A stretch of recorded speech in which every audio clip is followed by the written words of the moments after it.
ஜெய் சாயிராம். நமக்கு பிடித்த எந்த செயலை நாம் செய்தாலும் நமக்கு அது மகிழ்ச்சியையும் ஆனந்தத்தையும் பெற்றுத்தரும். ஆனால் நமக்கு பிடித்தவர்களுக்காக நாம் செய்கின்ற செயல்கள் அனைத்துமே நமக்கு திருப்தியை கொடுத்தே தீரும். ஜெய் சாயிராம். ஜெய் ஜெய் சாயிராம். நம்ம சாயன்பர்கள் எல்லாரும் எப்படி இருக்கீங்க? எல்லாரும் நல்லா இருப்போம். ஓம் சாயிராம். என் நண்ப பிரியமே, நீ நினைத்தது நிச்சயமாக நடக்கத்தான் போகிறது. அது நடந்தே தீரும். நம்பிக்கையோடு இருக்கிறாய் தானே? ஒரு முறை இதை கேட்டுவிட்டு பின் கடந்து செல். நீ நினைப்பது நிச்சயமாக உனக்கு நான் நடத்தி வைக்கிறேன். என் நண்ப பிரியமே, எப்பொழுதும் நேர்மறையான சிந்தனையோடு இரு, நேர்மறையான எண்ணங்களோடு இரு. நீ நினைப்பதற்கு மேலாக அத்தனை மாற்றத்தையும் நீ உன் வாழ்வில் நிச்சயமாக காண்பாய். எப்பொழுதுமே மனதை நிதானமாக வைத்துக்கொள், சந்தோஷமாக வைத்துக்கொள். அப்படி நீ இருந்தால் நீ எதிர்பாராத காரியத்தையும் நிறைவேற்றும் அந்த நிம்மதியே. ஆம் என் குழந்தா, உனக்கு துணையாக உன் அப்பா நான் உன்னோடுதான் இருக்கிறேன், உன்னுள்ளேயே இருந்து கொண்டிருக்கிறேன் என்பதை மறந்து விடாதே. எப்பொழுதுமே உனக்கு தேவை என்ன என்பதை நான் ஆராய்ந்து ஆராய்ந்து யோசித்து யோசித்து செய்து கொண்டுதான் இருக்கிறேன். எனவே மனதை நிதானமாக வைத்துக்கொள். வரவேண்டியது வரவேண்டிய நேரத்தில் நிச்சயமாக உன் கைகளுக்கு வந்து சேர்ந்தே தீரும். யாரிடத்திலும் எதற்காகவும் கோபப்படாதே என் பிரியமே. உனக்கு எப்பொழுதெல்லாம் கோபம் வருகிறதோ அப்பொழுதெல்லாம் அதை அடக்கி ஆள கற்றுக்கொள்ள பழகிக்கொள். கோபம் என்பது மற்றவர்களால் உனக்குள் ஏற்படும் குணம்தானே தவிர, அது ஒரு குணம்தானே தவிர அது உன்னுடைய பிறவி குணம் அல்ல என்பதை புரிந்து கொள். உன்னை புரிந்து கொள்வதற்கு யாருமே இல்லையே என்ற நிலை உனக்கு எப்பொழுது வருகிறதோ அந்த நிலை வரும் பொழுதெல்லாம் உன்னை சுற்றியுள்ள அனைவரையுமே நீ நன்றாக புரிந்து கொண்டிருப்பாய். ஆம் என் பிரியமே, மனதில் இருப்பதுதான் வார்த்தைகளாக வெளியே வரும். எல்லாவற்றையும் பேசிவிட்டு பிறகு தெரியாமல் பேசிவிட்டேன் என்று சொல்பவர்களை ஒருபோதும் நம்பிவிடாதே என் பிரியமே. அவர்களை ஒருபோதும் நம்பவே நம்பாதே. ஆம் என் பிரியமே, யார் வேண்டுமானாலும் யாராலும் நிராகரிக்கப்படலாம். அது அவரவர் விருப்பம். அதற்காக எதற்குமே வருத்தப்படாதே. கால மாற்றத்திற்கு ஏற்ப இங்கு பல பேரின் கருத்துகளும் மாற்றம் பெறதான் செய்கிறது. ஆம் என் பிரியமே, மாற்றம் பெறதான் செய்கிறது. எதிர்த்து நிற்பவர்களெல்லாம் எதிரிகளும் அல்ல, உடன் இருப்பவர்களெல்லாம் உறவுகளும் அல்ல என்பதை புரிந்து கொள். காலமும் சில சூழ்நிலைகளும் உணர்த்திவிடும் யார் யார் எப்படிப்பட்டவர்கள் என்று. யார் யார் எப்படிப்பட்டவர்கள் என்பதை உணர்த்திவிடும் அந்த காலமே. தவறுகள் மீண்டும் மீண்டும் தவறுகளாகவே தொடர்ந்து கொண்டிருந்தால் அது உன்னுடைய தவறு அல்ல என் பிரியமே. அது உன்னுடைய தவறே கிடையாது. அது உன்னுடைய பழக்கம் என்பதை மட்டும் புரிந்து கொள். மற்றவருடைய தவறை உன்னால் எளிதாக திருத்திவிட முடியும்தான். ஆனால் உன்னுடைய பழக்கத்தை உன்னால் மாற்றுவது அவ்வளவு சுலபமானது அல்ல என்பதை புரிந்து கொள். எனவே பழக்கத்தை செய்யும் பொழுது அதில் வரும் நன்மை தீமைகளை ஆராய்ந்து செய்ய கற்றுக்கொள். உனக்கு கிடைத்திருக்கும் இந்த வாழ்க்கையை சந்தோஷமாக அனுபவித்து வாழ வேண்டுமென்றால் உன்னுடைய வாழ்க்கையில் எல்லாமே உனக்கு சாதகமாக நடக்க வேண்டுமென்றால் நீ நினைப்பதற்கு மேலாக உன் வாழ்வில் எல்லாமே மாற்றத்தக்க அதிசயங்களாக நடக்க வேண்டுமென்றால் உன்னுடைய எதிர்பார்ப்புகளை குறைத்து கொள்ள பழகிக்கொள். எதிர்பார்ப்புகளை குறைத்துக்கொள். நீ பழகும் எல்லோர் மீதும் பரிதாபப்படுவது கூட ஒரு விதமான பலவீனம்தான் என்பதை எப்பொழுது உணர்ந்து கொள்ளப் போகிறாய்? உன்னை சுற்றி இருப்பவர்கள் யார் போலிகள் என்று உனக்கு தெரியாமலேயே போய்விடும். அப்படி நீ இருக்கும் பட்சத்தில் ஆம் என் பிரியமே, எப்பொழுதுமே உன்னை சுற்றி இருப்பவர்கள் யார் நல்லவர்கள், யார் தீயவர்கள், யார் மோசம் செய்து கொண்டிருக்கிறார்கள், யார் ஏமாற்று வேலை செய்து கொண்டிருக்கிறார்கள் என்பதை ஆராய கற்றுக்கொள். அப்பொழுதுதான் ஏமாற்றப்படாமல் இருப்பாய். மற்றவர்கள் உன்னை அவமானப்படுத்துவதை எப்பொழுதும் பொருட்படுத்தாதே என் பிரியமே. உன்னை தவிர வேறு யாரும் உன்னை அவமானப்படுத்தவே முடியாது என்பதை தெரிந்து கொள், புரிந்து கொள். புலம்புவதை முதலில் நிறுத்திக்கொள். புலம்புவதை நிறுத்திக்கொண்டாலே உன் வாழ்வில் நீ சிகரத்தை எட்டி பிடித்தே விடுவாய். புலம்புவதை நிறுத்திக்கொண்டாலே உன் அப்பாவின் லீலைகள் ஆரம்பமாகும் என் பிரியமே. பெரிய பெரிய போராட்டத்திலிருந்தெல்லாம் மிக சர்வ சாதாரணமாக உன்னை மீட்டு எடுத்துள்ளேன். உனக்கு தெரிந்தோ தெரியாமலோ கூட மிகப்பெரிய கஷ்டம், மிகப்பெரிய ஆபத்திலிருந்தும் கூட உன்னை நான் காப்பாற்றி இருக்கிறேன். உனக்கு இப்பொழுது உன் வாழ்வில் நடந்து கொண்டிருப்பது மிகப்பெரிய சங்கடமாக இருக்கலாம். ஆனால் உன் அப்பாவிற்கோ ஒரே நொடி போதும் உன் வாழ்க்கையை மாற்ற. கண்ணுமைக்கும் நேரத்தில் அனைத்தையும் மாற்றி காட்டுவேன் உன் சாயிதேவா. உனக்கு தேவையானதை உனக்கு சாதகமாகவே நான் முடித்து தரப்போகிறேன் குழந்தையே. உன் அப்பாவின் லீலைகள் ஆரம்பமாக போகிறது. என்னுடைய அற்புதத்தை நீ காணத்தான் போகிறாய். அனைத்தும் இனி உன் வாழ்வில் சுபமாகவே நடக்கப் போகிறது. கஷ்டம் வந்துவிட்டால் நீ தோள் சாய உன் அப்பாவாக நான் இருக்கும் பொழுது எதற்காக புலம்பிக் கொண்டே இருக்கிறாய் என் தங்கமே? உனக்குள் ஏன் இத்தனை மனப்போராட்டம்?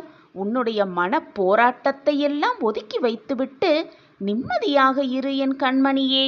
அப்பா இருக்கிறேன். அப்பாவின் வார்த்தைகளில் முதலில் நம்பு என் கண்மணியே. உன்னுடைய பிரச்சனைகளையெல்லாம் தீர்த்து மகிழ்ச்சி கடலில் உன்னை தத்தளிக்க விடதான் போகிறேன் உன் அப்பா. என் கண்மணியின் முகத்தில் சந்தோஷத்தை பார்ப்பதுதான் உன் அப்பாவின் வேலை. பிரச்சனைகளையெல்லாம் உருவாக்கும் எனக்கு அதற்கான தீர்வையும் உருவாக்க தெரியும் அல்லவா? உனக்கு இப்பொழுது சோதனைகள் நடந்து கொண்டிருக்கிறது என்றால் அதற்கான தீர்வையும் நான் உருவாக்கிவிட்டேன். உனக்கு கொண்டு வந்து சேர்ப்பேன் என்ற நம்பிக்கையோடு இரு என் கண்மணியே. புலம்புவதை முதலில் நிறுத்திக்கொள். புலம்புவதை நீ குறைத்து கொண்டாலே வெற்றி கனியை எளிதாக பிடித்து விடலாம். அந்த வெற்றி கனியை எப்பொழுது உன் கைகளில் சேர்க்க வேண்டும் என்று நான் திட்டம் வகுத்து வைத்திருக்கிறேனோ அப்பொழுதுதான் அது உன் கையில் வந்து சேரும் என் தங்கமே. அது நீ நம்பிக்கையோடு நடந்து கொள்ளும் முறையை பொறுத்துதான். நம்பிக்கையோடு இரு. எதற்கும் புலம்பாதே. கண்ணீரை வீணடிக்காதே. மனதை தைரியமாக வைத்துக்கொள். தன்னம்பிக்கையாக இரு. உனக்கு என்று எழுதப்பட்டது நிச்சயமாக உன் கைகளுக்கு வந்தே தீரும். கண்மணியே, உன் பழைய காலங்களெல்லாம் கனிந்து புதிய பயணத்தில் நீ உன் வாழ்க்கையை பயணிக்கப் போகிறாய். இதுவரை முடிந்ததையெல்லாம் நினைத்து வருந்தாதே. போனது போகட்டும், முடிந்தது முடிந்தவையாகவே இருக்கட்டும். இனி உன் வாழ்வில் நிகழப்போவதை மட்டுமே உன் மனதில் எண்ணிக்கொண்டிரு. எண்ணம் போல் உன் வாழ்வு நல்லபடியாகவே அமையும். நீ நினைப்பதற்கு மேலாக உன் வாழ்க்கையை மாற்றுவேன் உன் சாயிதேவா. சாயிநாதரே, எத்தனை காலம்தான் என் வாழ்வு இப்படியே இருக்கும்? எப்பொழுதுதான் என் வாழ்க்கையில் விடியல் வரும்? இதுதானே உன் மனப்போராட்டத்திற்கும் உன் மனக்குழப்பத்திற்குமான கேள்வி. உன்னுடைய துன்பங்கள் எல்லாம் ஒரு முடிவுக்கு வரப்போகிறது. உன் வாழ்வில் சங்கடங்களையும் சோதனைகளையும் இது நாள் வரை அதிகமாக சந்தித்துள்ளாய். குழந்தையே, நீ உன் வாழ்வில் அதிகமாக சோதனைகளையும் போராட்டங்களையும் சந்தித்து கொண்டிருக்கிறாய் என்றால் வாழ்க்கையின் அடுத்த கட்டத்தில் அடியெடுத்து வைத்துவிட்டாய் என்றுதான் அர்த்தம். அதிகமாக துன்பங்கள் வந்து கொண்டே இருக்கிறது என்றால் ரெட்டிப்பு மகிழ்ச்சி, ரெட்டிப்பு சந்தோஷம், புதுவிதமான ஆனந்தமும் ஆச்சரியமும் வந்து கொண்டே இருக்கிறது. கூடிய விரைவில் உன் வாழ்வில் நல்ல மாற்றங்கள் நிகழும் என்றுதான் அர்த்தம். கண்மணியே, நீ உன் வாழ்வில் புதிதாய் ஒரு பயணத்தை மேற்கொள்ளப் போகிறாய். புதியதாய் ஒரு வழி பிரகாசமான வழி உன் கண்களுக்கு தெரியப் போகிறது. அந்த வழியில் பயணிக்கப் போகிறாய். உன் அருகிலேயே உன் சாயப்பாவும் உன்னுடனேயே பயணிப்பேன்.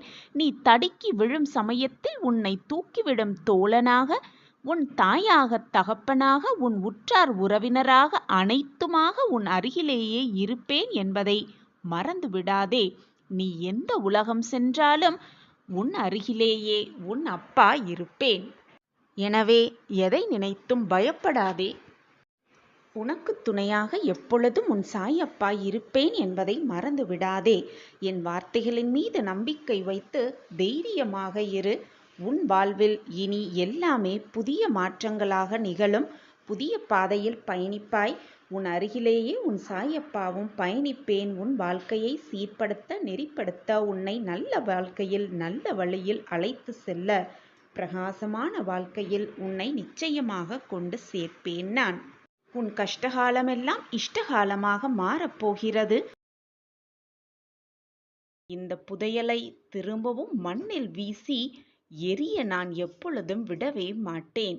நீ சாயியின் குழந்தை, என்னுடைய பிள்ளை. உன்னை கண்ணின் மணியாக எப்பொழுதுமே நான் பாதுகாப்பேன். என் அன்பு பிள்ளையே, எப்பொழுதும் தேவை உள்ளவற்றை மட்டும் உன் மனதில் வைத்துக்கொள்.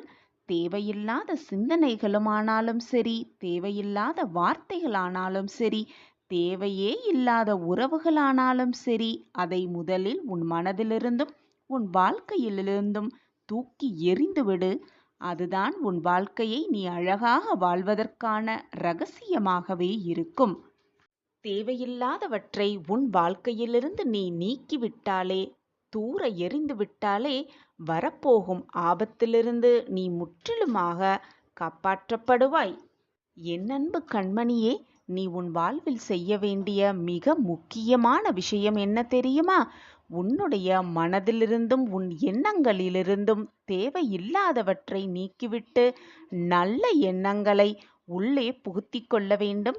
நல்ல எண்ணங்களை நீ உள்ளடக்கினாலே உனக்கு தானாகவே உன் எண்ணம் போல், உன் சொற்கள் போல் உன் வாழ்வையும் மகிழ்ச்சியாகவும் சந்தோஷமாகவும் மாறிவிடும். இதை ஒவ்வொருவரின் கடமையாகவே நினைத்து கொண்டு தினம்தோறும் செய்ய வேண்டும். தேவையில்லாதவற்றை தினம் தினம் வெளியேற்றிவிட்டே இருக்க வேண்டும்.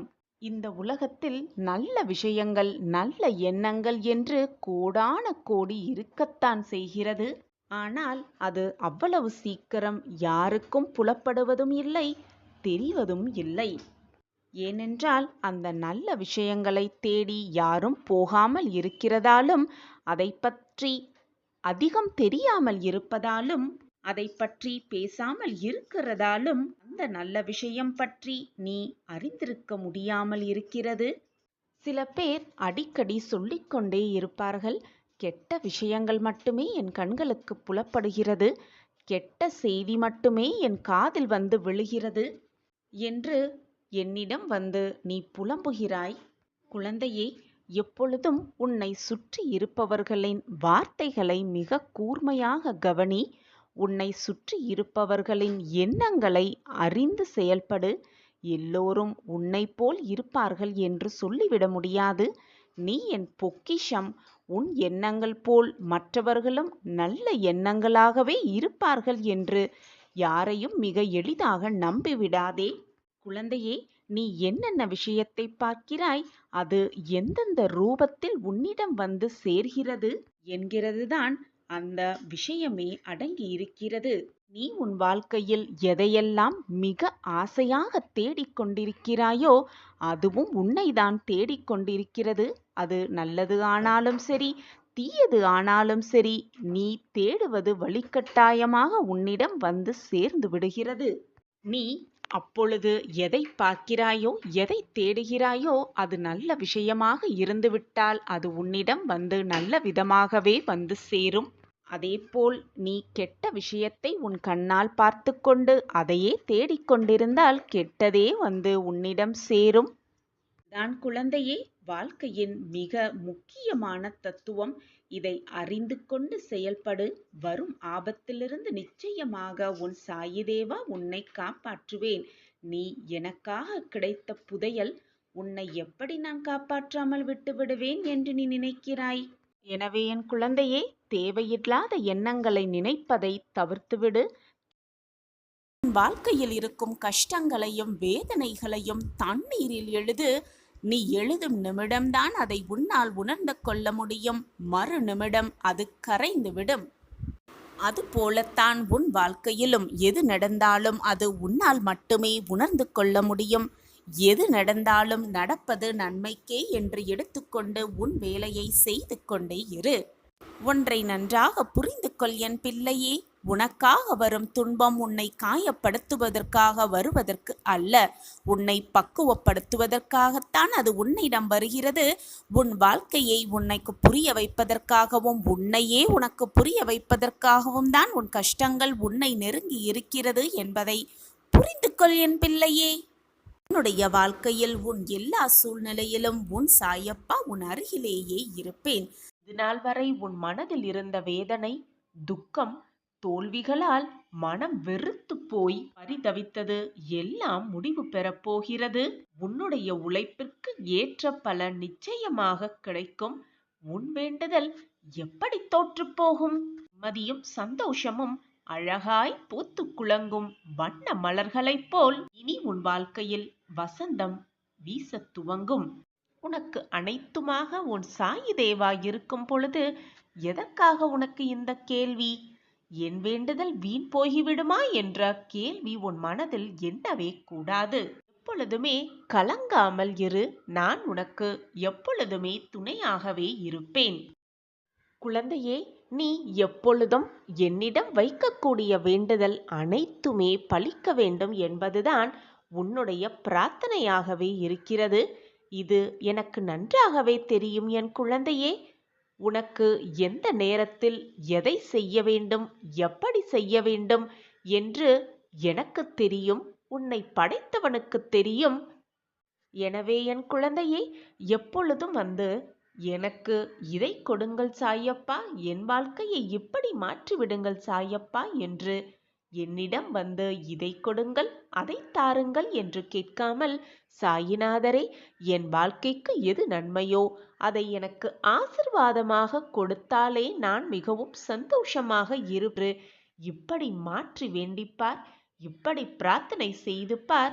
நீ நினைத்ததை விட 10 மடங்கு மேலாக நான் உனக்கு திருப்பித் தருவேன்.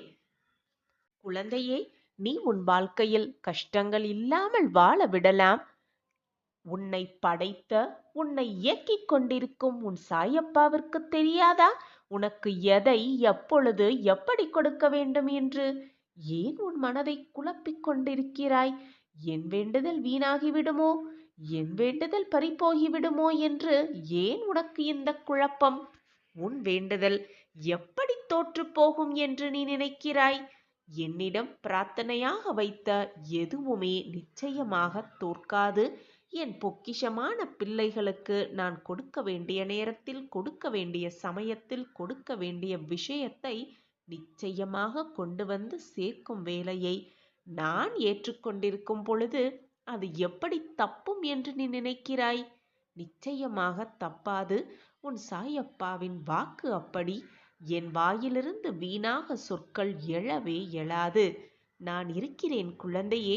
என் வார்த்தைகளின் மீது நம்பிக்கை வைப்பாயா? உன்னை ஏளனமாக பார்த்து உன்னை வெறுத்தவர்களுக்கு முன்னால் நீ கொடியாய் உயர்ந்து நிற்கப் போகிறாய். இது உன் வாழ்வில் நடக்கும் அந்த அதிசயத்தை நான் நிகழ்த்தியே காட்டுவேன். இனி உன் வாழ்வில் ஏமாற்றமே இல்லை. அனைத்துமே ஏறுமுகமாகவே இருக்கும். ஏற்றம் மட்டுமே நிறைந்திருக்கும் உன் வாழ்வில். இனி நீ தொட்டதெல்லாம் துவங்கும், கேட்டதெல்லாம் கிடைக்கும், நினைத்ததெல்லாம் நிறைவேறும். உன் வேண்டுதல் எல்லாமே பலிக்கும். எது உன்னை விட்டு விலகினாலும் நகன்றாலும், யார் உன்னை விட்டு விலகினாலும் சென்றாலும், நான் உன்னை எப்பொழுதும் கைவிடவும் மாட்டேன், உன்னை விட்டு விலகவும் மாட்டேன். உன்னில் எப்பொழுதும் நான் இருப்பேன். நீ நிச்சயமாக தடைகளையெல்லாம் தகர்த்து எறிந்துவிட்டு உனக்கான சரியான பாதையில் பயணித்து வெற்றி என்னும் கனியை மிக சுலபமாக பறிப்பாய். அதோ அதை உன் சாயிநாதரோடு சேர்ந்து ருசிக்கப் போகிறாய். வாழ்க்கையில் நீ நிச்சயமாக வெற்றி பெறுவாய். அதை நான் அடைய வைப்பேன். என் பிரியமே, நான் உன் குறைகளை தீர்த்து வைக்கும் பொழுது நீ என்னை முழுவதுமாக நம்புகிறாய். ஆனால் அதே சமயம் உன் குறைகளையும் உன் வேண்டுதல்களையும் நான் தீர்க்காத போது சாயிநாதர்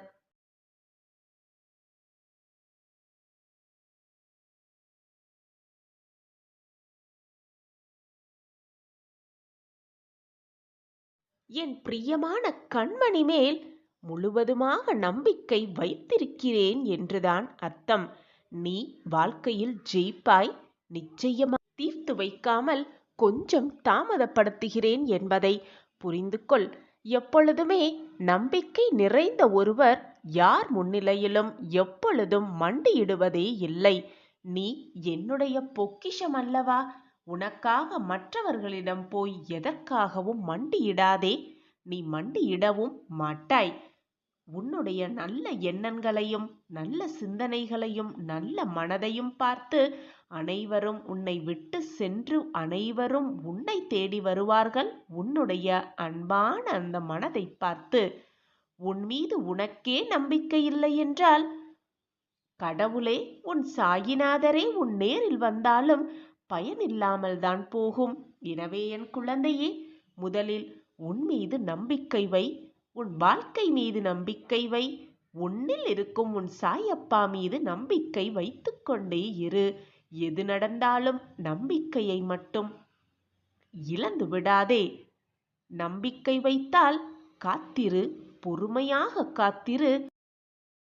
உன்னுடைய அன்பு, பாசம், நம்பிக்கை அனைத்தும் உன்னிடம் நிறைந்து இருக்கிறது. உன் அன்பை உன்னை புரிந்து கொள்ளாதவர்களிடம் அந்த அன்பை வீணடிக்காதே. அதை பொறுத்தே உன் மனதில் இந்த போராட்டம் நிகழ்ந்து கொண்டிருக்கிறது குழந்தையே. குழந்தையே, நீ எதற்கும் வீணாக பயப்படாதே. உன் வாழ்க்கை முடிந்து போகும் சூழ்நிலை வந்தாலும் உன் வாழ்க்கையின் பிடி என் கையில்தான் உள்ளது. எதிர்மறை எண்ணங்களால் உன் மனது சூழ்ந்திருந்தாலும் உன்னை நேர்மறை எண்ணங்களால் சூழ வைக்கும் வேலையை நான் பார்த்து கொள்கிறேன். என் பார்வை எப்பொழுதும் உன் மீதுதான் உள்ளது. நல்ல செய்தி வந்துவிட்டது குழந்தையே. வாய்ப்பை சரியாக பயன்படுத்திக்கொள். இன்னும் சற்று நேரமே உன் வாழ்வில் நல்ல மாற்றங்கள் நிகழும் அந்த அற்புதமான தருணம் உன்னை நெருங்கி வந்துவிட்டது. உன் வாழ்க்கையை மீட்டு மீண்டும் உன்னிடவே தருவேன் உன் சாயி தேவா. என்னை முழுமையாக நம்பிவிட்டாயல்லவா? சாயியே சாஸ்வதம் என்று நம்பியிருக்கிறாயல்லவா? என்னை மீறி உன் வாழ்க்கையில் எந்த தீங்கும் உன்னை நெருங்கவும் முடியாது, அண்டவும் முடியாது. எனவே குழந்தையே, பயப்படாமல் இரு. மகிழ்ச்சி செய்தி வந்துவிட்டது. நேர்மறை எண்ணங்களை உன் மனதில் பதிய வைத்துக்கொள். அப்படி முடியவில்லை என்றால் கண்களை மூடிக்கொண்டு அமைதியாக உன் சாயப்பா மேல் அனைத்து பாரத்தையும் செலுத்திவிட்டு அமைதியாக உட்கார்ந்து என் நாமஸ்மரணத்தை சொல்லிக்கொண்டே இரு. உன் மனது நிச்சயமாக மாறும். மாறுவதற்கான அறிகுறி கண்கூடாக உனக்கு தெரியும். தண்ணீரில் மரக்கட்டையை போட்டால் எப்படி அது தன்னிலையை மாறி தண்ணீரில் ஒதுங்கி இருக்கிறதோ அதுபோல நீயும் எதிர்மறை சிந்தனைகளால் மூழ்கப் பெற்று ஒதுங்கி போயிருக்கிறாய் உன் வாழ்க்கையிலிருந்து. அதனால் உன் மனம் காயப்பட்டு இருந்து கொண்டிருக்கிறது. வேதனையோடு தத்தளித்து கொண்டிருக்கிறது. மூழ்கவும் முடியாமல் வெளியே வரவும் முடியாமல் நிதானம் இல்லாமல் போராடி கொண்டிருக்கிறாய் உன் வாழ்க்கையோடு. உன்னுடைய புத்தியும் உன்னுடைய மனமும் வெவ்வேறு திசையில் சென்று கொண்டு மோதிக்கொண்டு உன் வாழ்க்கையில் நீ தத்தளித்து கொண்டிருக்கிறாய் என்பதை உணர்ந்து கொண்டிருக்கிறாய். இந்த உணர்வும் உன் சாயப்பாதான் உனக்கு ஏற்படுத்தி இருக்கிறேன் என்பதை புரிந்து கொள் என் குழந்தையே. என் பிரியமே, உன்னைப் போலவே மற்றவர்களும் நல்ல எண்ணம் படைத்திருக்கிறார்கள் என்பதை முழுமையாக நம்பிக்கொண்டிருக்கிறாய். ஆனால் இந்த உலகம் அப்படி இல்லை என் குழந்தையே. உன்னைப் போல் மற்றவர்கள் இருக்கவே முடியாது. கண்மணியே, எதுவுமே இந்த உலகத்தில் நமக்காக காத்திருக்காது. காலத்திற்காக நாம் தான் காத்திருக்க வேண்டும். புகழ்ச்சியில் வளர்பவனுக்குத்தான் மற்றவர்களின் துணை தேவை. முயற்சியோடு வளர்கிறவன் வாழ்க்கையில் போராடி போராடி ஜெயித்தே காட்டிவிடுவான். அவனுக்கு துணையாக நம்பிக்கை, தன்னம்பிக்கை என்ற ஒன்று எப்பொழுதும் அவனை சூழ்ந்து கொண்டே இருக்கும். கண்மணியே, எப்பொழுதும் புன்னகையோடு இரு, சிரித்து கொண்டே இரு. உன் கஷ்டங்கள் கொஞ்சம் கொஞ்சமாக குறைவதை நீ கண்கூடாக உணர்வாய். எனவே எப்பொழுதும் சிரித்து கொண்டே இரு. உன் கஷ்டங்கள் உன்னை விட்டு விலகிவிடும் வெகு தூரமாக. அது மட்டுமல்லாமல் எந்த சோதனை வந்தாலும் சிந்தித்து செயல்படு. உன்னுடைய கஷ்டங்களும் விலகிவிடும் உன்னை விட்டு வெகு தூரமாக. பாதையை தேடுபவன் சாதாரண மனிதன். அந்த பாதையையே உருவாக்குபவன் தான் வெற்றியடையக்கூடிய மனிதனாக இருப்பான். நீயும் அந்த பாதையை, உனக்கான பாதையை தேர்ந்தெடு.